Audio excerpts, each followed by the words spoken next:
and welcome to Attraction Faction Episode 15. My name is Tyler, My name's Katrina. and this is our look at attractions, entertainment, and theme parks. And what is on the slate for today, Katrina? Well, we're going to be looking at the new additions for Shrek 4D at Universal Studios Hollywood. Then we're going to head over to Disneyland and Disney California Adventure and check out their new Hidden Mickey Scavenger Hunt. And then we're going to finish it up with dinner at Tortilla Joe's at Downtown Disney. That's right. It's going to be action-packed episode. Sorry we've been gone for a couple weeks, but I have been a little sick. I'm feeling better now, so we're back. But here we go. Starting off with the Shrek 4D changes. Most of the changes have been in the pre-show. They've kind of added Donkey to the mix.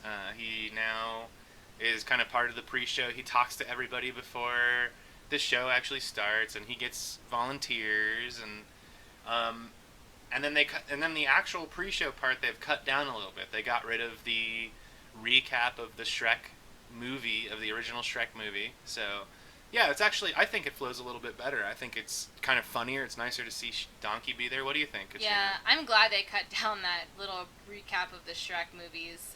I think everybody knows. Yeah, I mean, everybody knows the whole story, so I think that was kind of pointless. Yeah.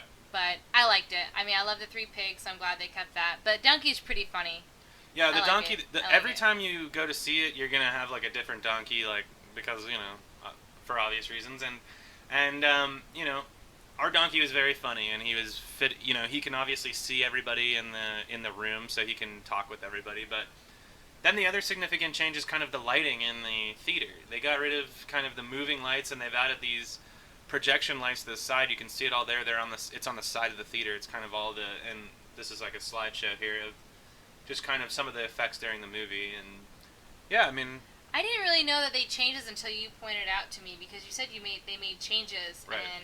And then I knew something was kind of different, and then I realized it was kind of the stuff on the sides, which I thought was really cool. That kind of added to the movie. It makes it more immersive, and then like at the end of the show, it's all like kind of disco-y, and like there's like colorful lights everywhere, so it was just kind of made the theater kind of light up a little bit better, and it was fun. So, yeah. Next up is going to be our Looking for Mickey quest, and this happens at Disneyland and California Adventure. At California Adventure, it's a little bit cheaper than Disneyland. I believe it's $20 at Disneyland, and It's something like that. Yeah, it was And like $5 difference. Yeah, $5 difference. You get a lanyard and a prize when you complete the quest, and the quest basically consists of these different questions, which, do you want to explain it, Katrina? So they're going to give you kind of like a clue where you can find the Mickey, and then they'll give you 3 answers, and you have to choose the right answer. Right, so it'll show you, like, hey, go over to the curio shop or like, here's an example right here, actually, coming to you live from Space Station and Space Mountain. And you basically try and look for the hidden Mickeys in these 3 different places, and when you find one, you scratch it out. If there's nothing under the scratch, you didn't find it. Right. So you have to find a little Mickey icon. Right, exactly. Next to the side. Here's an example of one. This is over in the curio shop at Radiator Springs Racers, and this was the answer to one of them. So next week we'll or not next week, but probably in a couple weeks we'll probably come back with the rest of the answers, because we're going to Palm Springs this weekend. But yeah, and here's the lanyard they give you. What do you think about the prizes? I agree with you when you're talking about how the Disneyland prize is way better than the Disney California Adventure prize. And it's more expensive too, yeah. It's more expensive. I didn't know that at first. The Disney California Adventure one Here's the California Adventure. Is like plastic. Yeah, this is it's like rubber. It's like rubber. Yeah, rubber. And then the other one is made out of metal, which is a lot cooler. Yeah, so I mean, they're cool prizes, and really, it's just kind of something to do for the day. It's really, I would suggest this if you are a local and you just want to do this like for fun. You're like not sure what to do at Disneyland, and it'll really, like, maybe if you're old enough, go get a drink and walk around with it at one of the California Adventure things, and it's fun. So yeah. Anyway, that's that. So next up is dinner at Tortilla Joe's at Downtown Disney. Yeah, this is a good little Mexican spot. It's right across from House of Blues and the Jazz Kitchen. So if you're looking for some Mexican food, I would say this is the best place to get it in the Disneyland Resort. And yeah, yes, they have everything you would want, from a Mexican restaurant, and it's better quality than things like Rancho del Zocalo for sure. I agree. Yeah, so totally agree. There's a lot of open space. So waiting isn't that bad. There's 2 floors. There's outside, and so we showed up around 6:30, and we waited for like 15 minutes, and we got in. Yeah. Also, on a crowded night, there are like a couple like tiny bars. Like, there's one upstairs that is considered a bar and everything. That's just very tiny. And If it's just like two of you or something, go look at those bars if the wait is long, because it'll really behoove you to figure that stuff out and sit down faster. But yeah, they have all these tequilas. They make their own corn tortillas, and there's a little private room there. They've got a double floors like we were talking about. Yeah, I mean, I like this place, especially for a good sit down meal. It's a lot of food, and it's a good atmosphere, a lot of seating. It's really open. You know what I mean? Yeah. And the service is always really good. We never had a bad service. I would say for typical Mexican food, like if you weren't at a theme park, this is a little bit expensive.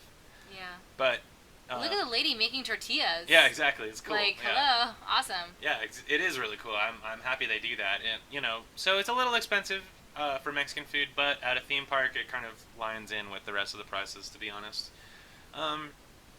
So yeah, it's great they make their own tortillas. Another thing I wanted to point out is that they're part of the summer celebration with Dole. So those things had pineapple in them. You can go back and look at you can pause it if you want to look at them closer, but we didn't order those things. Here's the menu. It's a good wide array of like items, and also for gluten-free people, they do have little icons next to things that are gluten-free. Right. So it's easy for you to pick. Just mention that you are gluten-free, just so they know. But it's a really good variety of stuff. Yeah, definitely. And they have a pretty good drink menu. Of course, they just like do plenty of margaritas and things. And what I would say is that for our taste, they're a little bit light, and you can get a shot of Grand Marnier for $1, but it's 0.5. It's a floater of Grand Marnier. I'm sorry, it's 0.5 ounces, so it's actually not that much. You can get a cup. You can ask for more. That's the best way to do it, in my opinion. Try and ask for the Grand Marnier on the side. That's the best way to do it, because you'll get a little bit more that way if you're really worried about it. Yep. And then we ordered Tableside Guacamole. So this awesome lady made like awesome guacamole. We ordered it medium, and then we got jalapenos on the side for Tyler because he likes it spicy. Oh yeah. So yeah, I mean it's fun to just like watch them in front of you, like it's just kind of a nice little like woo, like I guess in Southern California we could probably get this at a lot of places, but if you're from out of town or whatever, like I totally recommend this. If you're not used to getting tableside guacamole, this is like really good. Yeah. It was maybe like a little undersalted for us, but they put salt on the table, so it's just easy to put a little bit more salt in, and like no big deal. It was delicious.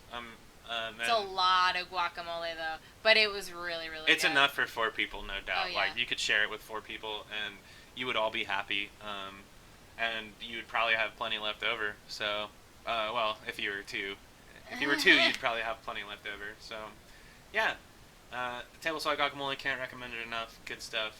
And on to the entrees. I ended up getting, well, here's the tableside guacamole again, but I ended up getting a burrito with beef, and it usually comes with refried beans. I put black beans in it instead, and I got no sauce, no cheese. I like my burritos dry, and I would say it's really good. Again, I keep mentioning the price. It's a little expensive for a burrito. It's like $15 or so with all these things, but it was good. I like it. I enjoyed it definitely.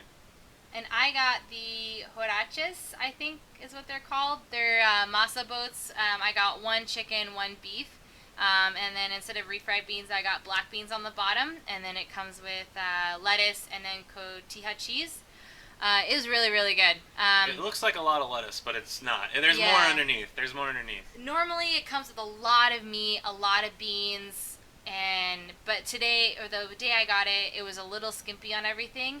But normally it's a lot of food, and it's really, really good, especially with some guacamole on top, because I know there's going to be leftovers from the guacamole on the side.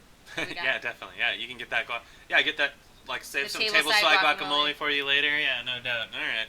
I hear what you're saying, but Yeah. anyway. It was good, nonetheless. But anyway, Okay, well, that's going to do it for episode 15 of Attraction Faction. Thank you so much for joining us, everybody.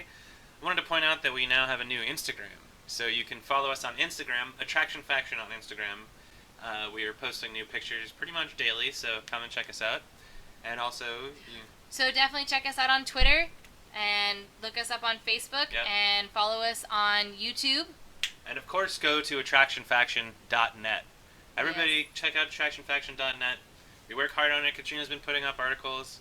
She's been writing food blogs about anybody who, if you have a gluten allergy, it'd be a great place to go check out some tips. Definitely. So, thank you so much for watching. And have a good day. Yeah, have a great night. Thank you, everybody.